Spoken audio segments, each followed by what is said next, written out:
ये कहानी है ऐसे जालिम बाप की जिसने अपनी मासूम बेटी को सिर्फ इसलिए जिंदा दफन कर दिया क्योंकि वो एक बेटी थी। आखिर मासूम बेटी की क्या गलती थी जो उसे जिंदा दफन कर दिया? उसे लगता है कि बेटियां बोझ होती हैं, जिल्लत का सबब होती हैं। क्या बेटी पैदा होना कोई गुनाह है या फिर इस समाज की सोच ही सबसे बड़ा जुर्म बन चुकी है? जिसे खुदा रहमत कहता है उसे इंसान बोझ क्यों समझता है? तो आइए जानते हैं उस वाकये की पूरी हकीकत। दोस्तों, आपसे एक छोटी सी गुजारिश है, इस वीडियो को अंत तक जरूर देखिएगा क्योंकि ये कोई आम कहानी नहीं, एक सच्ची दास्तान है, एक ऐसी हकीकत जो आज भी हमारे समाज के कई कोनों में सांस ले रही है। ये उस बेगुनाह मासूम की कहानी है जिसे सिर्फ इसीलिए जिंदा दफन कर दिया गया क्योंकि वो बेटी थी। ये कहानी है एक ऐसी सोच की जो बेटियों को रहमत नहीं बोझ समझती है। और शायद आज भी बहुत से घरों में बेटियां सिर्फ इसलिए सजा भुगत रही हैं क्योंकि उन्होंने इस दुनिया में आंखें खोलने की जुर्रत की।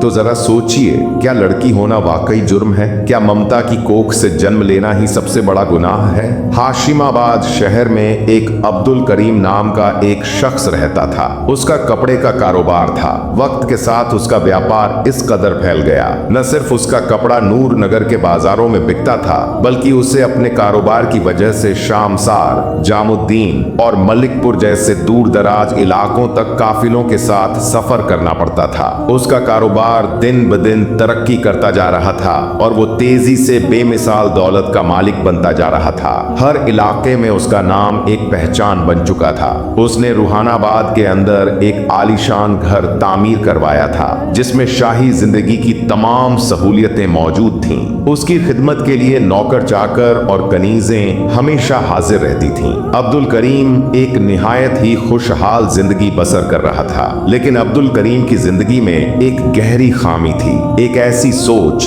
जो शायद जमाने की जहर लगी रवायतों से उसके दिल में उतर आई थी। वह भी उन्हीं लोगों में से था जो बेटियों से नफरत करते हैं। उसे यह यकीन था कि लड़कियां बाप के लिए बोझ होती हैं, लड़के वालिदैन के लिए ज्यादा फायदामंद साबित होते हैं। वह कारोबार करके जायदाद बना सकते हैं और बाप की शान होते हैं। उसका मानना था कि लड़कियां कुछ नहीं कर सकती, उल्टा उनकी परवरिश पर जो खर्च होता है, और अगर वो लड़की तालीम या तहजीब में कमी रखते तो पूरे खानदान की इज्जत मिट्टी में मिला सकती है। वो एक लड़की का बाप बनना अपनी मर्दानगी पर धब्बा समझता था, मानो यह उसकी खुददारी को चीर देने वाली बात हो। उसकी बीवी इस जहरीली सोच से वाकिफ थी, मगर एक मजबूर औरत की तरह हमेशा खामोशी की चादर ओढ़े रहती। वो जानती थी अब्दुल करीम औलाद की ख्वाहिश तो रखता है, लेकिन उस ख्वाहिश के भीतर सिर्फ एक बेटे की तस्वीर बसी थी। बेटी का ख्याल आते ही जैसे उसकी रगों में नफरत की लहर दौड़ जाती। इसी तरह वक्त गुजरता रहा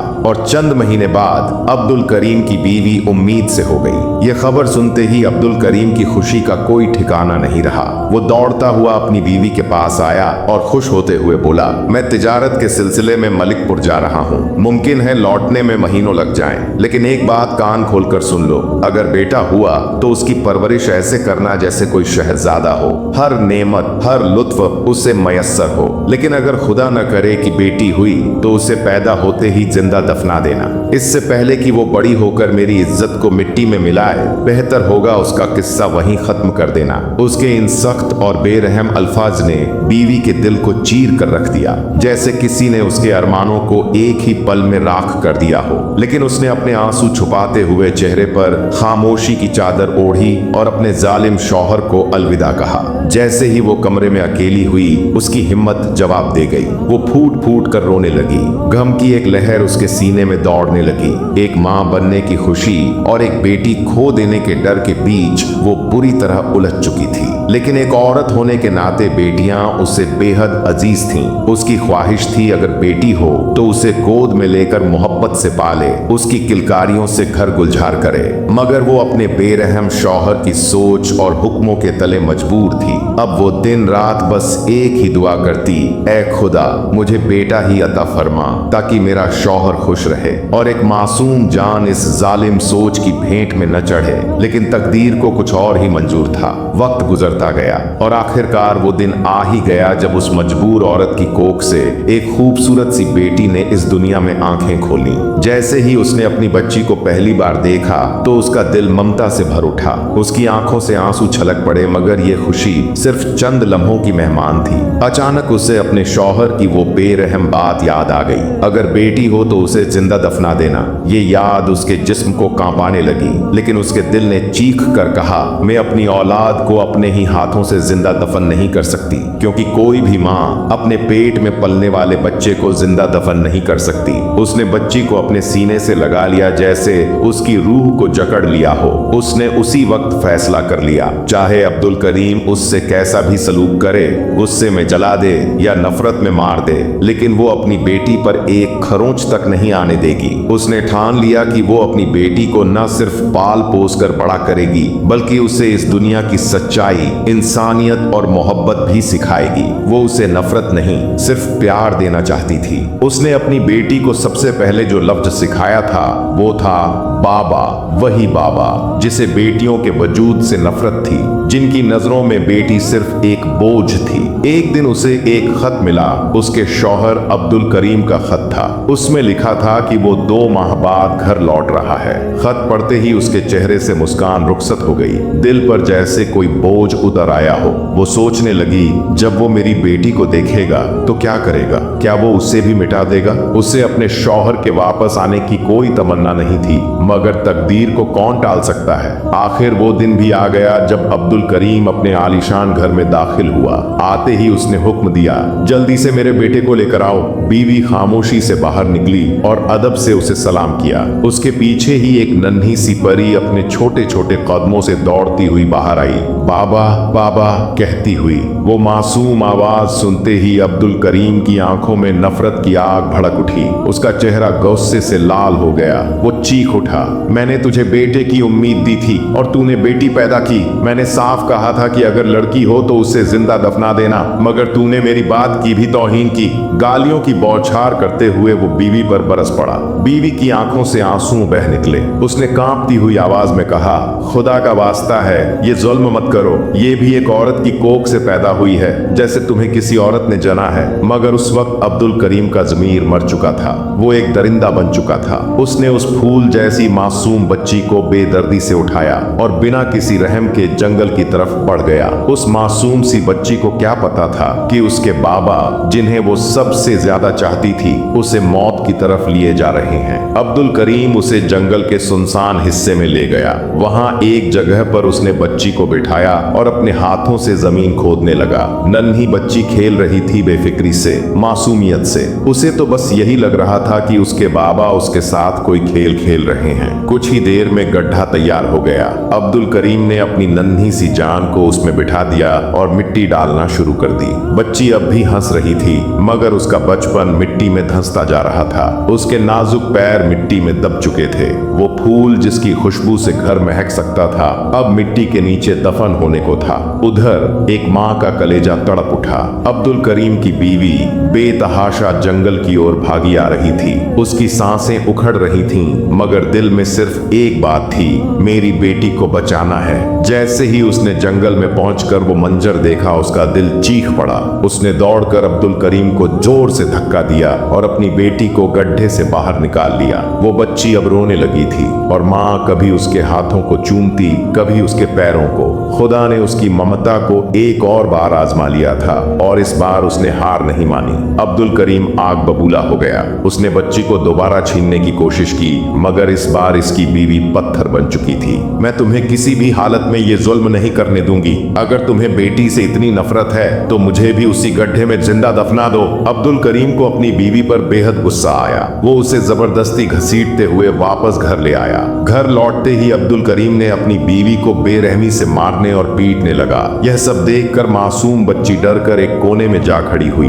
उसकी आंखों के सामने मां पर टूटती जुल्म की हर वारदात कयामत बनकर गुजर रही थी। अब्दुल करीम उससे पीटकर घर से बाहर चला गया तो मां रोती हुई अपनी बेटी के पास आई और उससे गले लगाकर फूट फूट कर रोने लगी। बेटी ने अपने नन्हे हाथों से मां के आंसू पोंछे। वक्त बीतता गया और बेटी कुछ बड़ी हुई हुई तो माँ गंभीर बीमारी का शिकार हो गई, मगर अब्दुल करीम ने तब भी उसकी कोई परवाह नहीं की। इलाज तो दूर, तबीब तक मयस्सर न था। एक दिन जब वह औरत बिस्तर पर अपनी आखिरी सांसें गिन रही थी, उसने अपनी बेटी को पास बुलाया, उसे गले लगाया और कहा, बेटी, लगता है मेरा वक्त आ गया है। अपना ख्याल रखना और अपने बाप से कभी नफरत मत करना। उसने जो किया वह उसका और मेरा मामला है। यह सुनकर बच्ची माँ को पानी पिलाने लगी, मगर उसी पल माँ की सांसें टूट गईं और वह इस दुनिया से रुखसत हो गई। अपनी माँ की मुर्दा हालत देख बच्ची पर जैसे कयामत टूट पड़ी और वह बिलख बिलख कर रोने लगी।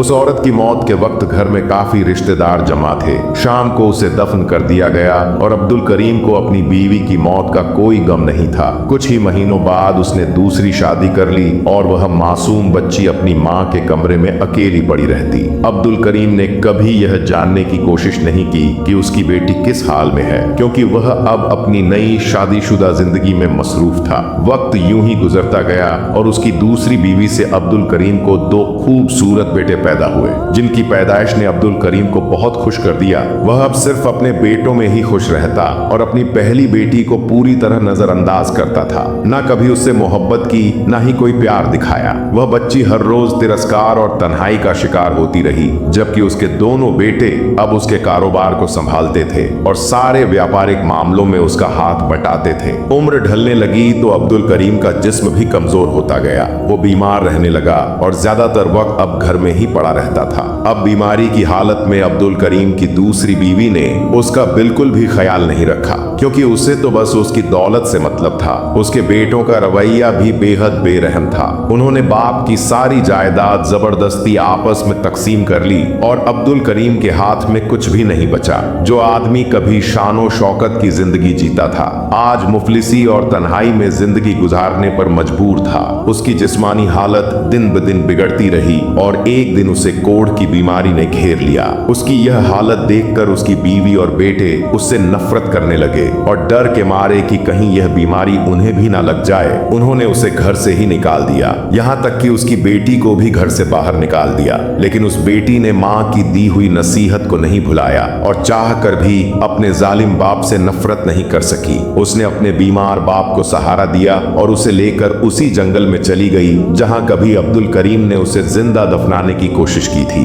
वहीं एक झोपड़ी बनाकर वह उसकी सेवा करने लगी। अब्दुल करीम शर्मिंदगी में डूब गया। उसे अपने तमाम गुजरे हुए जुल्म याद आने लगे और उसका दिल चाहा कि वह खुद के लिए गड्ढा खोदकर उसमें दफन हो जाए, क्योंकि आज वही बेटी जो कभी उसकी नफरत का शिकार थी, उसके जख्मों पर मरहम रख रही थी और जिन बेटों पर वह घमंड करता था, उन्होंने उसे ठुकरा दिया था। अब उसकी समझ में आ गया कि असली मोहब्बत किसे कहते हैं और वह खुदा के सामने गिड़गिड़ाकर माफी मांगने लगा। अपनी बेटी के सामने हाथ जोड़कर रोते हुए कहने लगा, बेटी, मुझे माफ कर दो। मैंने जिंदगी भर तुम पर और तुम्हारी माँ पर बहुत जुल्म किए। जो कुछ मेरे साथ हो रहा है वो मेरे अपने ही कर्मों का नतीजा है। लेकिन बेटी फिर भी बेटी थी। उसने अपने बाप की आंखों में आंसू देखे और दर्द भरे लहजे में कहा, बाबा, मैं आपको माफ करती हूँ, लेकिन आपको मेरी अम्मी से भी माफी मांगनी चाहिए। और फिर वह अपने बाप को माँ की कब्र पर ले गई, जहां अब्दुल करीम देर तक रोता रहा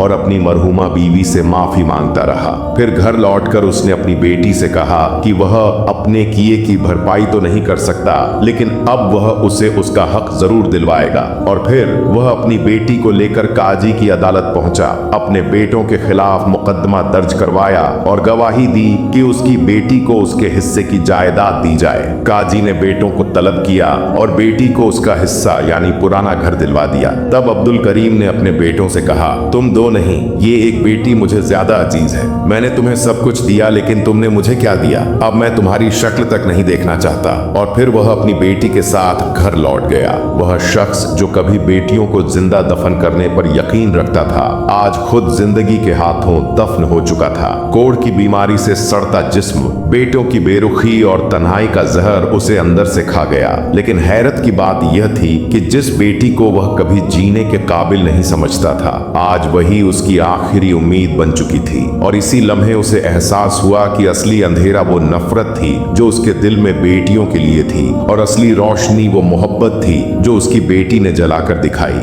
मगर अफसोस, यह हकीकत बहुत देर से सामने आई, क्योंकि जिंदगी जिंदगी का सबसे बड़ा सबक उसे अपनी ही कब्र के मुहाने पर मिला कि बेटियां बोझ नहीं होती, बेटियां रोशनी होती हैं जो माँ बाप का सहारा बनती हैं। क्योंकि बेटे तो सिर्फ जायदाद बांटते हैं, लेकिन बेटियां माँ बाप का दर्द बांटती हैं। दोस्तों, आज के दौर में जहां बेटियों को बोझ समझा जा रहा है, वहीं सच्चाई ये है कि बेटी ही वो दौलत है जो बाप के आखिरी सफर तक उसका हाथ थामे रहती है। बेटी वो उजाला है जो बाप की जिंदगी के अंधेरों में रोशनी बनकर चमकती है। मगर अफसोस, इस रोशनी को अंधेरे में ही दफना दिया जाता है। जिस बेटी को पैदाइश से पहले मिट्टी में मिलाने की सोची जाती है, वही बेटी एक दिन अपने माँ बाप का सहारा बनती है। जिस बेटे पर बाप ने फख्र किया होता है, वही बेटे आखिर में बाप को घर से निकाल देते हैं और बेटी बाप की बीमारी, बेबसी और बुढ़ापे की दवा बनती है।